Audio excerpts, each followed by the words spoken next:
नमस्कार, मैं हूं प्रियंका संभव और हर शाम को 4 बजे आपके साथ लाइव रहती हूं हेलो मनी 9 लेकर के, जहां हमारा फोकस होता है कि आपकी कैसे बढ़िया सी फाइनेंशियल प्लानिंग करवाएं, आपको कहां अच्छा निवेश करवाएं, कहां सुरक्षित निवेश के आपको हम रास्ते बता सकें।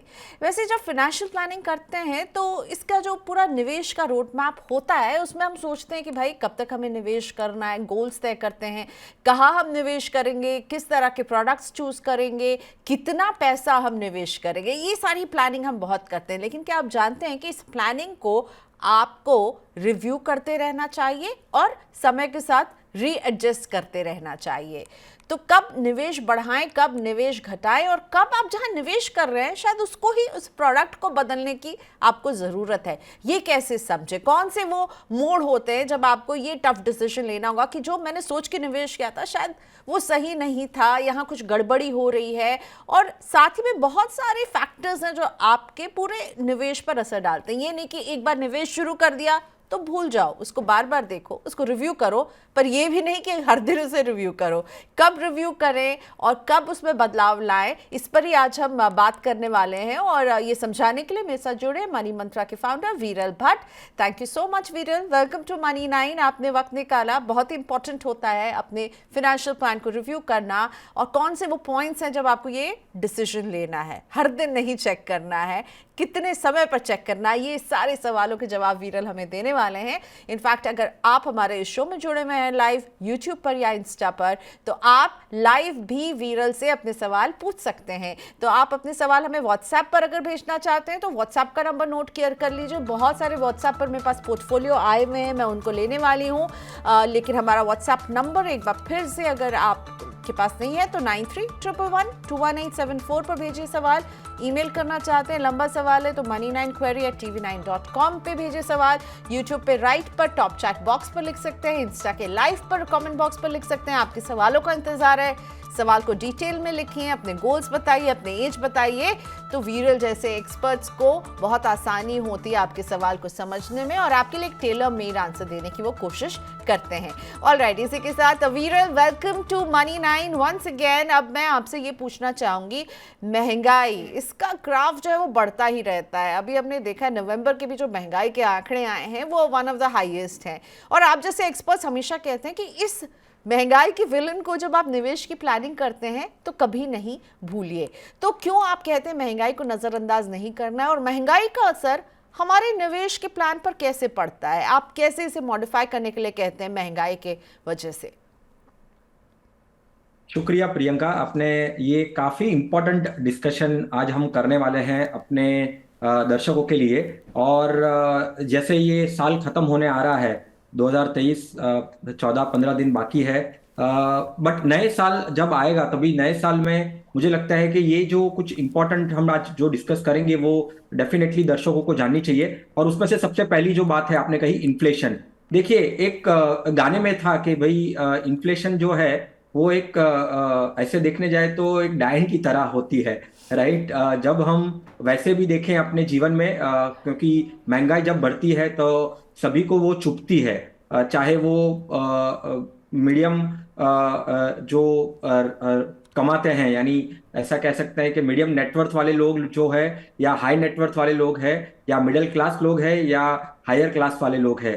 तो ये इन्फ्लेशन का इम्पोर्टेंट बहुत ही ध्यान में रखना चाहिए लोगों को। और स्पेशली जब वो इन्वेस्टमेंट करते हैं तभी तो रखना ही चाहिए, क्योंकि हम हमेशा ऐसा कहते हैं कि आपका इन्वेस्टमेंट कैसा हो, आपका निवेश जब आप करते हो वो कैसा हो, तो इन्फ्लेशन बीटिंग रिटर्न्स आने चाहिए आपको। यानी जो महंगाई को बीट करे, यानी महंगाई जो मान के चलिए अभी आपने कहा कि नवंबर के मंथ में सबसे ज्यादा महंगाई थी, तो उसका परसेंटेज लेते हैं तो आज की तारीख में हम कह सकते हैं कि 6 से 7% करीबन महंगाई हमेशा दिखती है। महंगाई का जो रेट है जो गवर्नमेंट अनाउंस करती है वो 4 से 6% के आसपास का महंगाई रहती है। और आज देखिए तो दूसरे कंट्रीज में फॉरेन कंट्रीज में तो उससे भी ज्यादा महंगाई दिख रही है।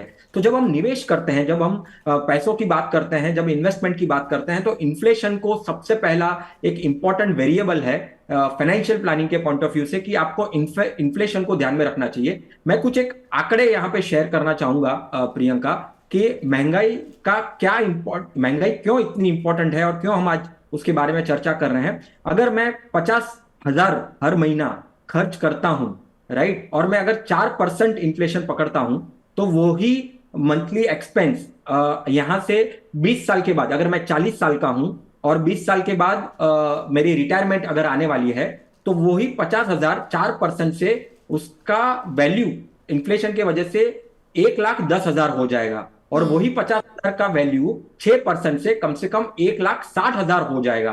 तो मुझे मेरे रिटायरमेंट में, यानी मैं जब 60 का होऊंगा, तभी मुझे हर महीने 1,60,000 स्पेंड करने पड़ेंगे। तो ये है इन्फ्लेशन। यानी मैं अगर सिंपल तरीके से बताऊं, तो मैं मुंबई से हूं, तो मैं वड़ा पाव की बात करूंगा कि मैं अगर यही एक वड़ा पाव आज के तारीख में खाने को जाता हूं, एक अच्छा क्वालिटी वड़ा पाव में अगर खाने जाता हूं, तो 15 से 20 रुपए का पड़ता है, और वही वड़ा पाव मुझे 15 से 20 साल पहले वो 1 रुपए में पड़ रहा था। Okay, right. तो अगर कॉस्ट मेरे लिए बढ़ रही है तो जो मैं निवेश कर रही हूँ, अभी जैसे हम महंगाई को देख रहे हैं, मैंने कुछ फैक्टर किया होगा जब निवेश शुरू किया कि भाई 5 से 6% के बीच में महंगाई रहेगी, लेकिन ये इससे ज़्यादा रहती है, तो क्या मुझे उस समय अपने इन्वेस्टमेंट के साइज को बढ़ाना चाहिए, अपने इन्वेस्टमेंट जो मैं कर रही हूँ उसको स्टेप अप करना चाहिए बीच में, मिडवे, क्योंकि मुझे लग रहा है कि महंगाई ज़्यादा हो रही है और जो पैसे मिलेंगे उससे मैं वो अपने गोल को शायद रीच नहीं कर पाऊँ, अफोर्ड नहीं कर पाऊँ। डेफिनेटली, जैसे मैंने कहा कि एक्सपेंसेस का मैंने एग्जांपल दिया कि कैसे बढ़ते हैं, वैसे ही रिटर्न्स के पॉइंट ऑफ व्यू से अगर आप जो भी निवेश कर रहे हैं, हमने बात की कि निवेश के वक्त हमको इन्फ्लेशन ध्यान में रखना है, और कौन सा निवेश करना है जिससे मेरा रिटर्न, मेरा जो अल्टीमेट रिटर्न मुझे जो मिलने वाला है मेरे गोल के लिए, वो मेरा इन्फ्लेशन बीटिंग हो। तो अगर मैं ऐसे डेट प्रोडक्ट्स करता हूं जिसमें रिटर्न्स आते होंगे 5%, 6% या 7%, तो वो तो नेगेटिव टेरिटरी में है। तो मैं उसमें निवेश करके मुझे तो लॉस हो रहा है अगर ऐसे देखना जाए तो मुझे जो इक्विटी एसेट क्लास है, ऐसा कहते हैं कि एक इक्विटी ही एक ऐसा एसेट क्लास है जो इन्फ्लेशन को बीट कर सकता है। अगर मैं म्यूचुअल फंड की बात करूं, तो अभी अगर मैं लास्ट 5 साल, 10 साल, 15, 20 साल की भी मैं बात करूं, तो रिटर्न कम से कम 12 से 15% कंपाउंडिंग रिटर्न आए हैं इक्विटी के म्यूचुअल फंड्स में। ओके, तो वो, लेकिन वीरल, इक्विटी की जब हाँ, हम बात करते हैं, इट्स नॉट फॉर फेंट हार्टेड, यू नो। अभी हम देख रहे हैं मार्केट का मूड और यूएस फेड के जो इंडिकेशन मिले उसके बाद मार्केट ने जो रूप लिया है, 71,000 के ऊपर हम जा चुके हैं, पर ऐसा हमेशा नहीं रहता है। ओके, सो जब इक्विटी मार्केट्स के उतार चढ़ाव को फेस करने में इक्विटी रिलेटेड इन्वेस्टमेंट्स को आप सही मानते हैं, लेकिन इनसे ये भी हो सकता है ना, जब इनका डाउनफॉल आएगा तो फिर मेरे निवेश पर तो उसका नेगेटिव इम्पैक्ट भी पड़ेगा। यही तो बात है प्रियंका, यही तो हम मनी नाइन के दर्शकों को बताना चाहते हैं कि इक्विटी जब हमको पता नहीं होता है, जब हमको उसकी समझ नहीं होती है, या मुझे समझ में नहीं आता है, तब हम कोशिश करते हैं कि वो इक्विटी जैसा जितना दिखता है उतना डेंजरस नहीं है। अगर हम उसको ज्यादा वक्त दे, क्योंकि इक्विटी एक ऐसा एसेट क्लास है कि उसको ज्यादा से ज्यादा वक्त देना पड़ेगा। अभी मैं जब इन्फ्लेशन की बात कर रहा था, तभी मैंने 20 साल का पॉइंट लिया कि 40 साल की एज है और 60वें साल में मेरा एक्सपेंसेस कैसे होंगे। सिमिलर वे, अगर मैं वो इक्विटी एसेट क्लास को मैं यहां से एटलीस्ट पहले 5 साल भी रखता हूं और 5 साल से ज्यादा भी रखता हूं, तो मुझे जो एक रिस्क जो उसका एसोसिएट होता है, जिससे हमको डर लगता है, वो रिस्क जैसे जैसे मैं ज्यादा सालों तक रखता हूं, वो रिस्क कम हो जाता है, और मुझे इक्विटी ही एक ऐसा एसेट क्लास है जो रिटर्न दे सकता है। रही बात इक्विटी एसेट क्लास की, अगर मैं म्यूचुअल फंड की बात करूं, तो म्यूचुअल फंड में भी अगर आपको लगता है कि आपको डर लग रहा है, पर ऐसे भी कैटेगरी के फंड्स हैं म्यूचुअल फंड में कि जो आपको एफडी से ज्यादा रिटर्न और रिस्क बहुत ही कम करके आपको रिटर्न देने की कोशिश करते हैं। ऑल राइट, ओके, सो ये बताइए कि अब आपने इक्विटी म्यूचुअल फंड की बात की, इसमें क्या होता है ना, हमने देखा हमारे पास भी कई बार सवाल आते हैं कि जो मैंने रिटर्न सोचा था, ये परफॉर्मेंस ठीक नहीं हो रहा है, क्या करूं मैं, क्या मैं इससे अब एग्जिट कर जाऊं। तो ये घबराहट लोगों को होती है अगर रिटर्न उनको जो एक्सपेक्टेशन के हिसाब से नहीं मिलता है।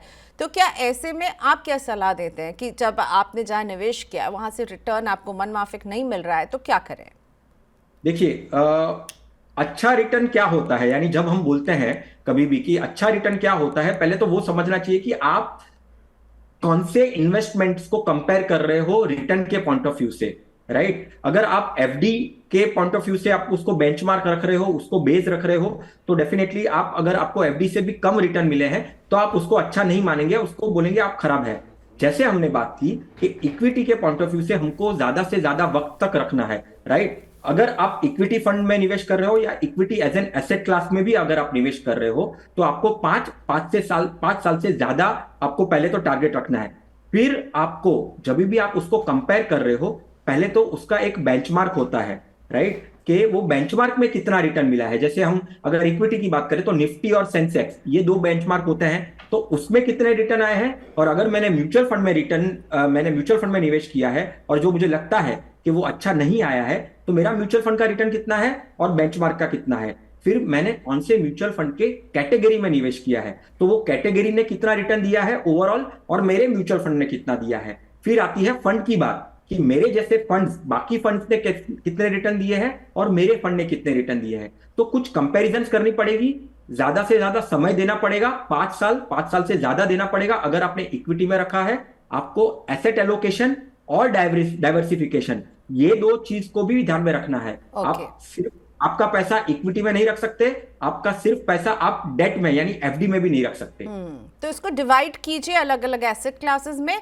लॉन्ग टर्म 5 साल से लंबा नजरिया होना चाहिए, और रिटर्न कैसे समझें, उसका कंपैरिजन कैसे करें, ये विरल ने अभी हाईलाइट किया हमारे लिए। विरल, एक और बात मुझे लगता है, जब हम लॉन्ग टर्म के लिए इन्वेस्ट करते हैं, अगर मैंने मान लीजिए 5,000 रुपए से निवेश करना शुरू किया, तो मैं फिर वो लंबे समय तक वो 5,000 ही करती रहूं, मेरी इनकम चाहे बढ़ती घटती रहे, ये एक बड़ी गलती हो जाती है निवेशकों से। देखिए प्रियंका, क्या होता है लोगों के जीवन में कि वो एक्सपेंसेस जो करते हैं, क्योंकि लोगों की लाइफस्टाइल बदलती रहती है, राइट? अभी आज जितना मैं स्पेंड कर रहा हूं, नॉट नेसेसरी कि आने वाले 5 सालों में या 10 सालों में मैं उतना ही स्पेंड करूं, क्योंकि अगर मेरी इनकम भी बढ़ती है तो मेरे खर्चे भी बढ़ते हैं, राइट? तो जब खर्चे बढ़ते हैं वो तो हम कर देते हैं, बट जब इनकम बढ़ती है तो हम उसके मुताबिक इन्वेस्टमेंट नहीं करते हैं। मैं हमेशा लोगों को कहता हूं कि इनकम टू इन्वेस्टमेंट का एक रेशियो होता है, वो आपको देखना चाहिए कि वो कितना परसेंटेज है, राइट? आइडियली ऐसा कहते हैं कि कम से कम आपका 50 to 60% एक रेशियो होना चाहिए जो आप इनकम के सामने आप कर रहे हो, और आपका खर्चा जो है वो 30 to 40% होना चाहिए। तो जैसे आपकी इनकम बढ़ रही है, आपको, अगर आप म्यूचुअल फंड में निवेश कर रहे हो और एसआईपी कर रहे हो, तो आप उसमें एक ऐसा ऑप्शन आता है कि आप स्टेप अप कर सकते हो। स्टेप अप यानी क्या? टॉप अप करना। अगर मैं 10,000 की एसआईपी कर रहा हूं, तो मुझे निश्चित करना है कि मेरी इनकम अगर 15 to 20% सालाना बढ़ रही है, तो मैं सिमिलरली वो 15 to 20% का आधा, यानी एटलीस्ट 10 to 15% मैं मेरे इन्वेस्टमेंट को भी एसआईपी की तरह मैं टॉप अप करूं और स्टेप अप करूं। ओके, आगे हम अब अपने दर्शकों के सवाल लाएंगे। धर्मेंद्र कुमार मेरे साथ हैं, लेकिन एक सवाल, आप क्या कहते हैं, जब कोई इन्वेस्ट करता है लॉन्ग टर्म के लिए, उसे कब रिव्यू करना चाहिए, कितने साल? हर साल में रिव्यू करें? अब ये साल खत्म होके नया साल अब शुरू होने वाला है, तो क्या हर ईयर एंड में रिव्यू करें, या हर 3 साल में रिव्यू करें, हर 5 साल में रिव्यू करें? विरल के हिसाब से कब रिव्यू करना है? देखिए, एक साल में एक बार तो डेफिनेटली रिव्यू होना चाहिए। आपके सिचुएशन, लाइफ में ऐसी सिचुएशंस आती है, जैसे आपने एक तो ऑलरेडी आपने फैक्टरिंग किया कि मेरी अगर इनकम बढ़ती है, तो भी मुझे एक बार रिव्यू करना चाहिए कि मेरे पोर्टफोलियो में क्या चेंजेस होना चाहिए। मार्केट की मूवमेंट को भी एक बार देखना चाहिए कि मार्केट किस तरह का है। जैसे आप कह रहे थे कि फेड ने अनाउंस किया, रेट कट एक्सपेक्टेड है, मार्केट काफी बढ़ रहा है, तो क्या कोई ऐसे रेड अलर्ट है जहां पे मुझे कुछ मेरे पोर्टफोलियो में चेंजेस करना चाहिए? तो डिफरेंट सिचुएशन पे आपको रिएक्ट करना चाहिए। बट हाँ, फाइनेंशियल एडवाइजर की हेल्प लीजिए, साल में एक बार तो रिव्यू करना ही चाहिए। ओके, आप बदलें या ना बदलें, पर रिव्यू जरूर कर लें कि सब गाड़ी ट्रैक पर चल रही है या नहीं चल रही है।